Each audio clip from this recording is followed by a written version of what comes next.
Welcome back to The Breakdown, a show about bodybuilding, fitness, and all things Generation Iron.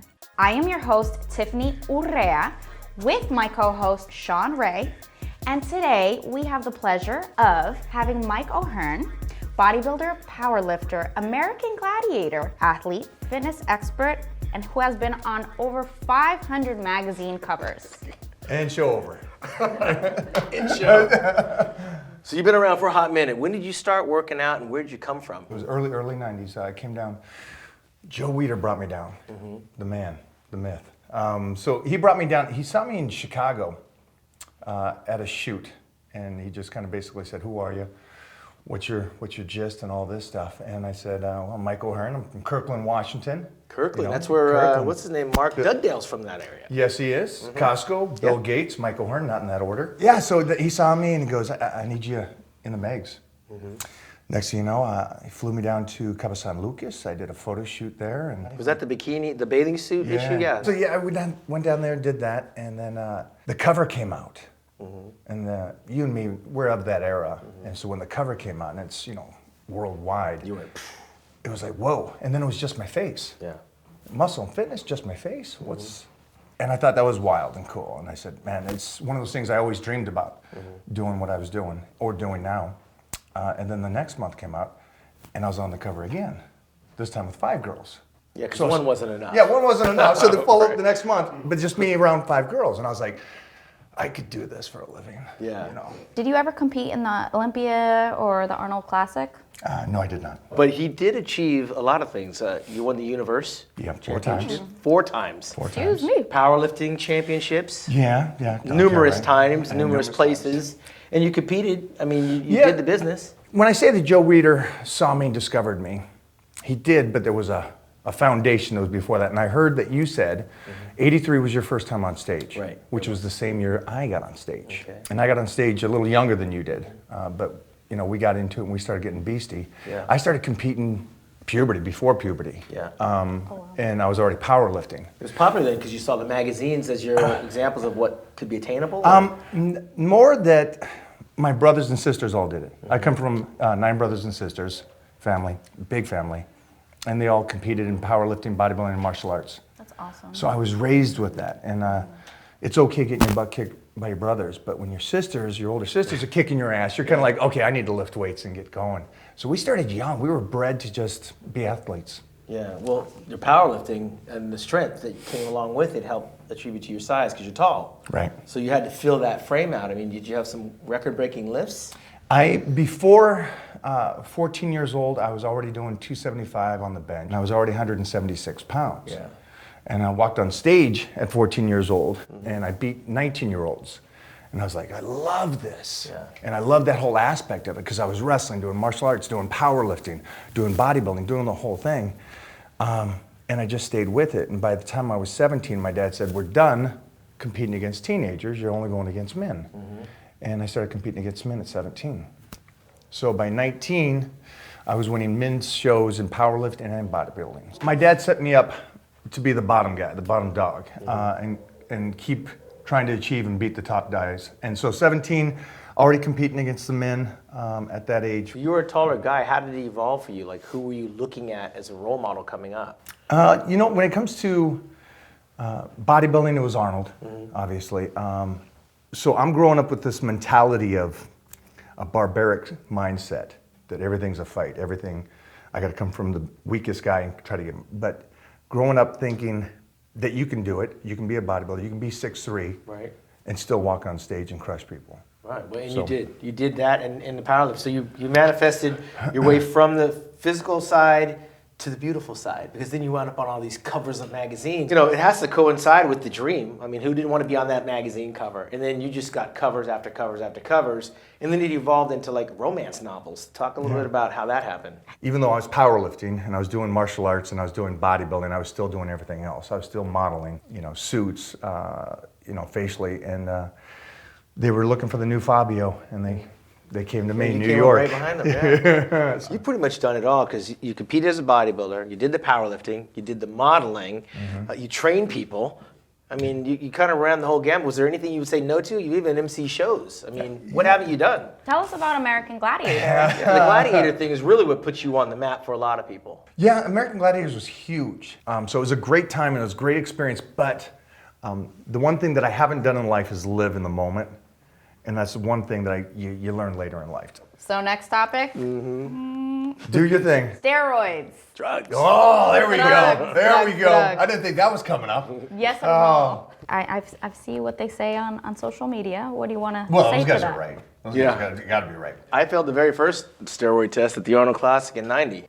And you were tested numerous times, never tested positive, but does that mean that you were not? You've been in this industry for a long time. Yes. So let me ask you this. What did I look like before puberty? Yeah, you were a man-child, and back then, like you said, you got started in your early teens, so the foundation. Oh, I started at 8. Yeah, the foundation was. You don't got to convince me on the whole thing. No, but I'm going to ask you questions. Okay. You deny or say yes or no. Right. I mean, because it doesn't help you either way. But you were already developed when I first saw you. So before puberty, I had something. I was 176. A year and a half later, I was 272. So you're talking about a sophomore in school. I was a monster. I was already benching over 400 pounds by the time I was 15. Yep. Squatting 550 pounds. So 16, 17, I'm about 272. I'm right now 260. So I'm actually 12 pounds lighter than I was when I was 15. You don't have to defend it to me because I've seen. I just want you to say. Guys, they don't know. No, I've this. never seen. Have you ever seen me weak? No. Have you ever seen me? You're a steady, consistent type guy that's like never really gone up and down like this. You ever seen guys that? I mean, because I got tested throughout my whole career, from the time I was a teenager, because I did both. Right. I did NPC and I did the natural universe. Right. So I did both, and I also did this too. Because my dad was the same way again. It's like, okay, we win the natural universe, but compete against the men on the other side. And it was one of those fun things is for me, I loved being the underdog and I love being able to go against somebody. And they go, well, you know what? But they're doing this and that.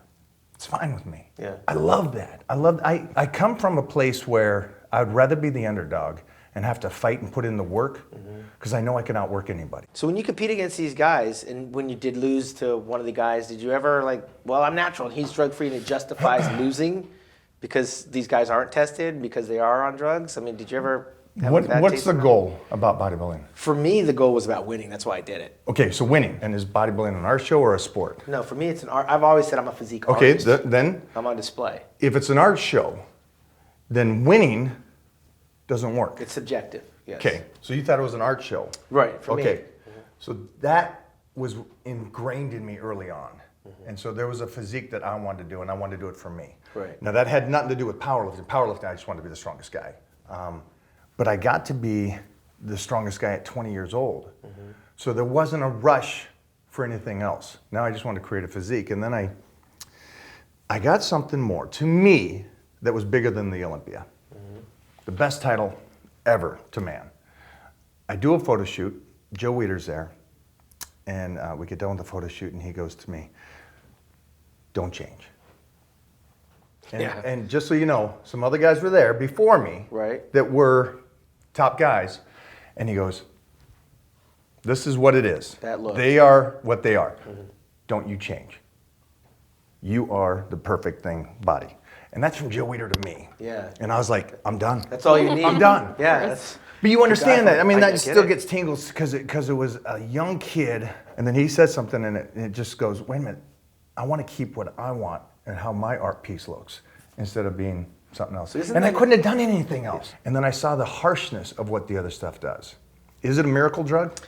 Yeah, well, for some it is, but for the majority of them, it's one of those things that is very hard to get off of because it can really take you from being good to just down in the gutter. It's always the same.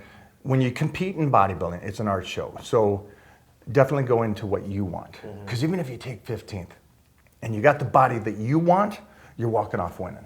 Let's talk about the challenge of longevity, staying injury-free, and in consistent form. If you look at health and fitness, people are just surviving, in a sense. It's harsh to say that, but hey, I ate right today, I got my exercise in. But did you get better than time? And we're all fighting time.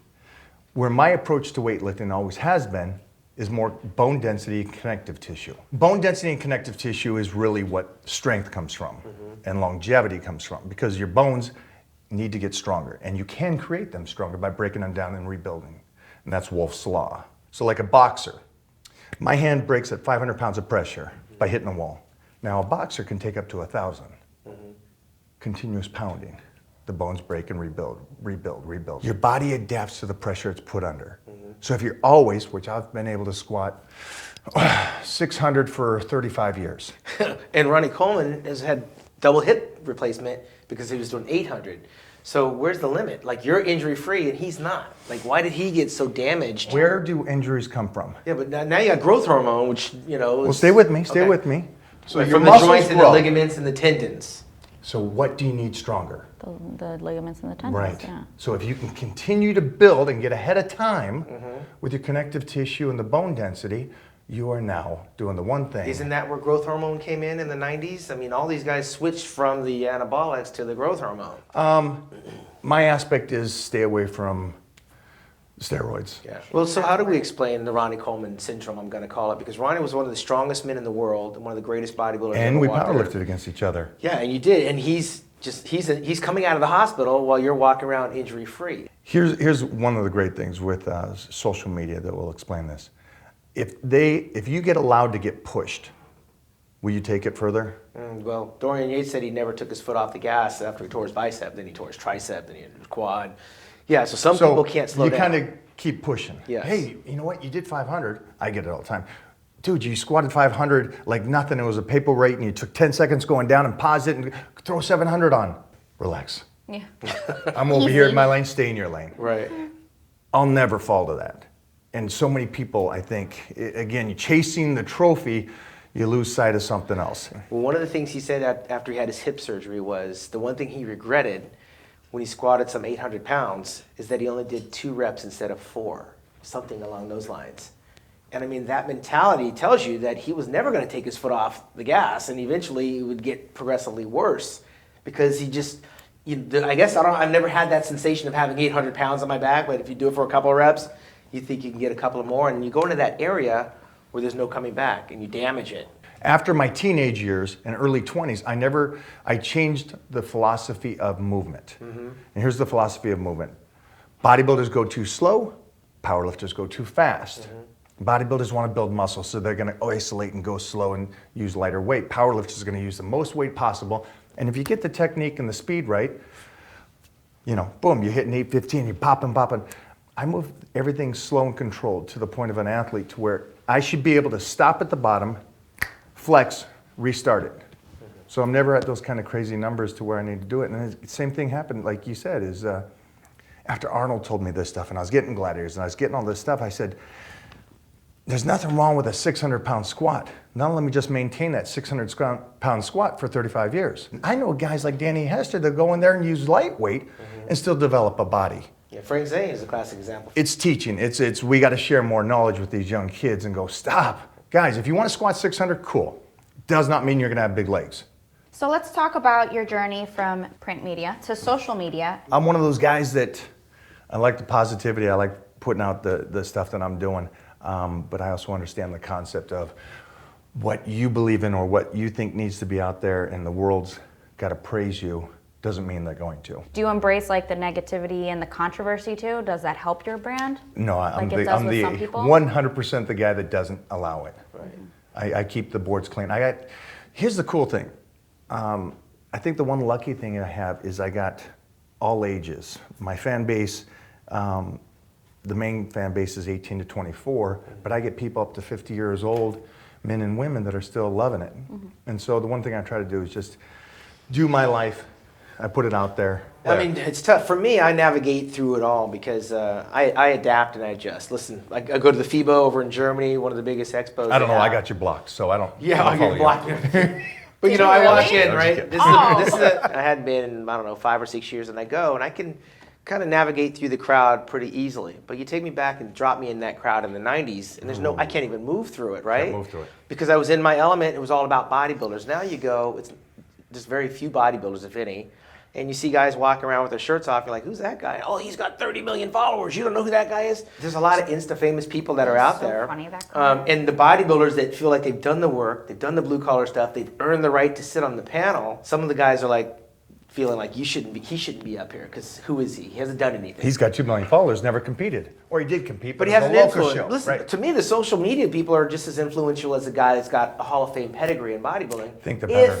If they're able to share the experience. If you're going to win a show, and that's all you are, is that one piece of artwork where you got no depth to you. Right, and there's a lot of people like that. Come on. A lot of- I'm sorry. I love this sport, and I've obviously done it forever, and I believe you got to have something underneath. My dad said, to win, you got to be the best. You be a champion. But for longevity is character. And if these kids got character and there's something and they can teach people, then I'm fine with them having 2 million followers. And I'm fine with them being bigger than Mr. Olympia. Right. Because there's something more to them. So Mike, you're known to promote many brands. How do you choose who to work with and keep integrity with your followers? Can it get oversaturated? It can definitely get oversaturated. When you start chasing the money, it gets oversaturated. The great thing about social media is we don't need the magazines no more. Back in the day, I had to have the magazine because then they put me on the covers and the stories, and then that gets you the endorsement. Right. Now, if you got enough personality, character, and following, you create your own brand. And it's a great thing. And I think social media in that sense is so much better that the individual is bigger than the corporation. So this kind of stuff is just fun for me, and I get to create now my own thing. So Mike, you've made a few notable cameos on TV shows, like It's Always Sunny in Philadelphia. Do you feel that bodybuilders get typecasted in mainstream projects? Yeah, I mean, if you're a monster of a guy, then you're the hitman or you're the big bodyguard and all that kind of stuff. So it really depends on you. And again, it goes back to your craft. If you can actually act, you can be a big guy, and you can still get the lead role. Mike, Yes. you have such nice skin. Thank you. You look fabulous. Have you gotten any work done? Have to ask. A little. Beep, beep, Are you beep, working on your A little- body and your skin? Yeah, well. You've been known to Yeah, be metrosexual, which is a compliment. Yeah, actually. it's a compliment. I get my facials. No, this is my face. This is what I was given. No, nothing like No that. little People, you know what nip and people do tuck? say? You know what they say though? They go What? like, "Yeah, you got a chin implant or something like that, or nose," and I'm like, "Dude, go back to the 1990 cover of Muscle Fitness. You gotta prove what it's you the used to same look like. face." We've seen this long enough. We've been on stage since '83. How hard is it to stay in shape since 1983 to 2018? Yeah, I mean, most of the guys fall off and can't do it. Look, I fell off too. Trust some me, I guys love my that are still- pizza. I drink a couple of beers here and there. But in terms of being consistent, that's the one thing that you've done. I think over all the guys, I've seen the guys throughout the years. I mean, Can you even name 10 guys that were on stage with us in '83 that are still on stage today? No, there's none of the guys still competing. I mean, that's it. They're gone. From 83? What about just guest posing like me? No, they're all gone. Dude, well, I mean, Flex came back When after did 13 Dex years, and Kevin came back. They all kind come of in? made a little comeback. Okay, so Flex, Kevin, That's where it stops, man. Robbie Robinson. Robbie hadn't stopped, and Tony Pearson hasn't stopped. But in terms of looking the same, like you stopped Father Time. So are you doing a whole makeover when you're not in the gym? Are you getting like I do the manis and petties and all Here- that? The things that I got lucky again. The one thing I do, I'm not lying to the public, but I'm definitely not saying nothing. Yeah. Is they all go, and society says this. In 20 years, I'm gonna be like you, man. Of course, that's where it starts. I'm gonna get in there. 20 years, I'm gonna do what you're doing. Now, the one thing I could respond and go, dude, unless you're better than me right now at 22, you're not gonna be this at 50. Right. I'm sorry. You know what I mean, though? I mean, it's a harshness, and Yeah, I yeah. never say it, but listen, I've worn sunblock my whole life. I've done stuff that the only reason I'm here is because what I did when I was 20. Yeah. And then I also had the mentality of every day somebody else slips, I got a day on them. And it's an actual approach that I still use today. I'll get up no matter what happens in life and get my workout in. But here's the huge thing when it comes to nutrition and training. Body adapts to the pressure it's put under, so I will continue to squat and deadlift and go heavy. Also, it adapts to calorie intake. As everybody gets older, what do?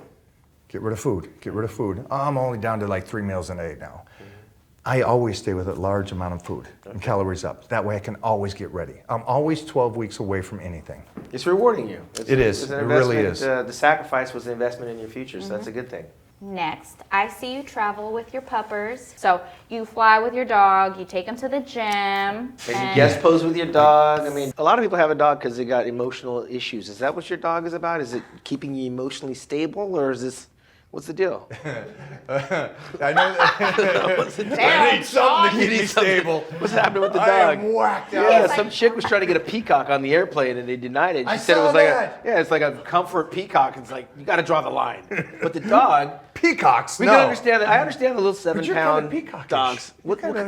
I'm a peacock. what kind of See dog what I do you did have? there? What kind of dog do you travel with? I travel with a Siberian Husky. Okay, so that's not a little freaking No, pocket purse she's dog. a 50-pound big dog. When she comes on the airplane, people got to be looking like, hey, what's the deal? Oh, I get looks. I understand that people are going to get irritated by it, but the other half of what I do and why I do what I do is because it changed me as a person. Over 11 years ago, I started taking my dog Elvis to hospitals and started visiting Shriners Children's Hospital, burn patient unit. And it's an incredible thing to see. As the world gets uglier and uglier, which it is, I see some stuff and it keeps me grounded as a person. Obviously, I wouldn't hang out with my 20-year-old self. And there was a changing point in my life to where I really needed to slow down time in the sense of living in the moment instead of trying to go glory, glory, glory. Win this, win this, win this. And I had to slow down and start trying something different. And I got called and they said, hey, we got a whole bunch of celebrities coming in for Christmas. We're gonna give presents to the kids. And I'm like, these kids don't care about, me as a celebrity. And there was like all the soap star guys and all this and that. And I go, this is what I got. I got a pup. I'm gonna bring the pup with me to meet the kids because I'm thinking Santa Claus and a pup. So I took the puppy in and the kids, it was amazing. I just saw people that were worse off than me in every fashion of life for a moment have happiness. And anytime you see a kid, anytime you see a kid with missing arms and legs and something happened to them or they got beat, and then you see them smile for a second, it changes you as a person. And it shows you really what's important in life. And I started that, and so I continue to do that kind of stuff. But does it resonate in the gym with people that are like fully functional when they're trying to work out? I'll tell you this. I'm respectful of everybody. And to see what happens when the dogs, which are trained, interact with people, it's a beautiful thing to see. And you go through airports and you get people to stop, and for a moment they pet the dog and they smile. And now we're getting back to those days where people are smiling at each other and stuff. And it's a crazy thing to see. And again, if you're so angry about life, no matter what I do, it could be my kid, it could be my training partner, they're gonna, look at you all cross-eyed. Yeah. When you travel with a dog, there's something different that happens to people. It makes them forget their problems. It makes them smile for a second. I'm okay you thinking I'm a tool, but I know what I'm doing for society. So what would have to happen for bodybuilding to become all natural? Make me president. You got the power. What are you going to do? Piss test? I would urine start doing, blood test? I'd start taking the same kind of tests as NFL, make random testing. I believe the real Mr. Olympia and Mr. Classic Mr. Olympia is walking around on the football field, not on the stage. I've seen him. You're right. Okay, why is that? Because these guys don't train right for bodybuilding, and they're still jacked. Yeah. And they still, it's like, dude, you don't even work out like this? No, I run 3 miles a day, I'm eating 1 meal a day, and they look like freaks. And so yes, there's guys that are monsters and freaks. So it can be done. It can be done. Yeah, here's the thing. If I could govern it and check it, I would definitely do what the NFL does. Random testing for the guys that are competing. I'd definitely do drug tests for local competitions, and I would start earlier on. And then the other aspect of it is definitely testing after the fact as well. So how come that's impossible to happen in our industry? Money. Listen, 1990 we had it for the Arnold and the Olympia, and then they got rid of it. Is there that 1%? How much? Nobody even talked about how much it cost. I mean, there was no issue of money. If they're doing it in the NFL, and the NFL is a much bigger enterprise, are you telling me we can't do it in bodybuilding? Well, listen, what's the prize on some of these shows? Well, it doesn't matter what the individual promoters spending. If you're the president, maybe I have to pay to get my drug test. At some point, some of the money should get turned back in to drug testing. I guarantee if it was more classic physique and pleasant bodies, then we'd get more TV exposure. Isn't that the reason they created classic physique, to put the genie back in the bottle? I think so. I agree. But my point is that who are you to tell me what I can put in my body? I'm a grown man. But if it's against the rules and you have that drug test in place and you have to pay to participate, then I think you can govern it, right? So if you said, Shawn, you want to be in the IFBB, put your $500 towards the drug test, make sure you go to ABC Outfit and get your drug test. I think we just found the new president. I'd have to pay to be a participant, Look at you, right? kid. Does everyone usually want to win the Olympia? Is Olympia still the driving force for the industry? And what's bigger than the Olympia? Bigger than Olympia is legends telling you you made it and you're done. Second thing is, I think Arnold and Olympia, I think Olympia is still the biggest thing. Yeah, it is, because and when we're talking breaking down to dollars and cents, it's $400,000 for Olympia, $130,000 for the Arnold Classic. Is that more important? I know that's important. Let me just say this: saying, not everyone in that Arnold Classic is the best in the world. Remember, it's an invitation, so you're hand chosen. Okay. All right. But in the 53 years of the Olympia, we've only had 13 champions. We've had a lot more at the Arnold. The Arnold's 30 years old compared to 53 years old. So the legacy of that? Of the Olympia is you're immortal. The Arnold Classic winners, not so much. Not so much. I agree with you. Olympia is the biggest thing. If you're lifting weights, being Mr. Olympia physique, bodybuilding, bikini, you name it, the Olympia is something special. Winning the Olympia, though, comes with certain responsibilities and expectations, correct? That I wouldn't know because I'm not Mr. Olympia. I've never had to live up to any expectations. Well, that's what I would think. How so? What do you mean? Yeah. I mean, it's like winning Miss USA or whatever pageant. You're just like put up to these standards and Not you're necessarily. obliged, I think you know? it's still an independent enterprise, Yeah. right? I could be a total crackhead. Win the Olympia, I don't have any obligations to anybody that I have to like. Not It's the not like Miss federation? America. The I don't have an federation obligation to the doesn't federation. It's a contest. If I win it, I No. win it, and I go back to doing whatever I You do. can still be that Joe Blow. So here on the breakdown, we are reading your comments and we are responding. So from Flying Space Rock, controversy is very good for boring bodybuilding. Hell, I'm all for bikini hair pull or a couple of bodybuilding intentional bumps. So it's just turned into WWE? Yeah, American Gladiators? Are people paying to see an exciting bodybuilding show or a physique show? When you go to an art show, you're like studying the art, right? We talked about the classic look. I don't want to see these guys, WWE on stage, right?